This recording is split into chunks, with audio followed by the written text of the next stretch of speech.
Good morning বন্ধুরা, আজকে আমরা ঘুরতে যাচ্ছি, তাই ভাবলাম ভিডিও করে তোমাদেরকে শেয়ার করি। হাই, আমরা সব ভোরবেলা উঠেছি, যাচ্ছি আমরা ঘাগরবুড়ি, আসানসোল।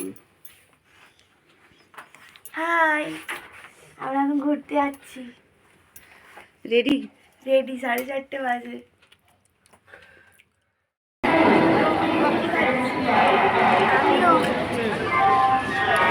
গরম গরম সকালে মুড ফ্রেশ হয়ে যাবে, তারপরে যাবো। অনেকটাই 6:15।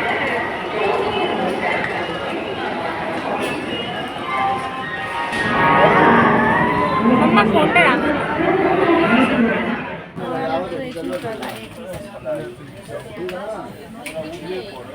আমার মুখে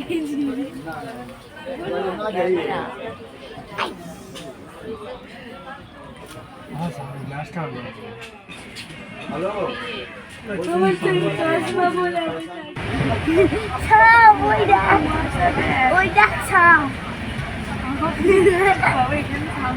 আমরা আশেপাশে চলে এসেছি। এবার এখান থেকে অটো ধরে যাব ঘাগরবুড়ি মন্দিরে। চলে এসেছি আমরা ঘাগরবুড়ি। মামা ঘাগরবুড়ি এসে গেছি।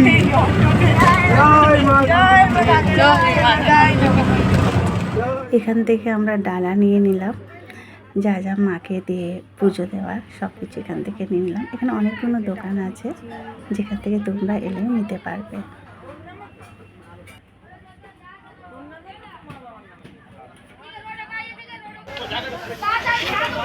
বনু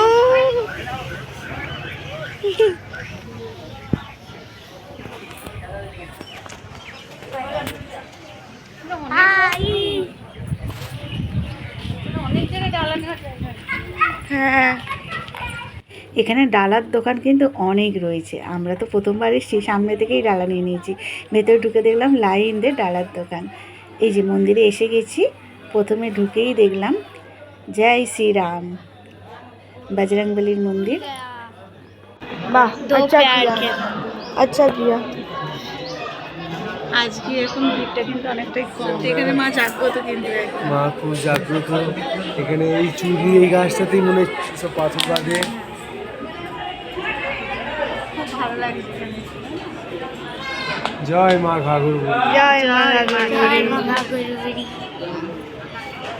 আমরা মন্দিরের ভেতরে ঢুকে সবার সাথে পুজো দিলাম না। আমরা এখানে যে ঠাকুরমশাই ছিল ওনাকে বললাম যে কলকাতা থেকে এসছি, তো আমাদের ভেতরে একদম মায়ের সামনে যে আমরা পুজো দিলাম। Blog number 16।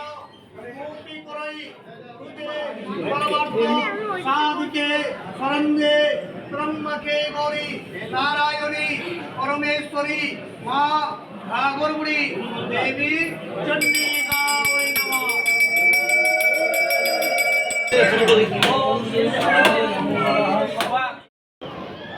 দেখো বন্ধুরা, ঘাগরবুড়ি মন্দিরে কিন্তু আশেপাশে অনেক মূর্তি তৈরি করা আছে। এই যে এনাকে দেখছেন, বড় একটা সাধক ছিলেন এখানে, বদন চন্দ্র চক্রবর্তী। আরও অনেক রয়েছে, চলো তোমাদের দেখাই। দেখো আমার ছোটো মেয়ে বসে পড়েছে এখন, নন্দীকে কি বলছে। আমিও অনেক ঘুরে একটু বসে পড়েছিলাম। তারপরে এইদিকে ঘুরতে ঘুরতে দেখলাম যে পুরোনো দিনে যেই সাধকরা ছিল, সেই সব মানে সাধকদের মূর্তি তৈরি করে পাথরে রেখে দিয়েছেন। এনারা অ্যাকচুয়ালি এখানে তন্ত্র সাধনা করতেন, তবে ওনাদের এইগুলো রয়েছে এখনও পর্যন্ত। আর অনেক কিছু কিন্তু এখানে দেখার রয়েছে মন্দিরের আশেপাশে। একটা সুন্দর মানে এই দিকটা একটা সুন্দর মানে সিন রয়েছে, খুব ভালো লাগছে, কিন্তু ভেতরটা আমাদের যেতে দিল না। এত সুন্দর এখানটায় মানে ঘিরে রেখেছে, যেতে দিচ্ছে না এখন। এখানে নাকি জল বেড়েও যায় আবার কমে যায়। খুব ভালো জায়গা, মানে কি বলবো তোমাদের, মন্দিরটা এত সুন্দর, এত ভালো লাগছে এখানে এসে, যেন মনে এখানে 2 ঘন্টা বসি। কিন্তু আমাদের হোটেলে ওঠার জন্য আমরা তাড়াতাড়ি চলে গেছিলাম। আর এখানে দেখো শ্রীরামের মন্দির। আসানসোল জায়গাটা যে কত সুন্দর, তোমরা কিন্তু এর পরের ভিডিওগুলোতে দেখতে পাবে। তাহলে পরের ভিডিওতে তোমার সঙ্গে দেখা হচ্ছে।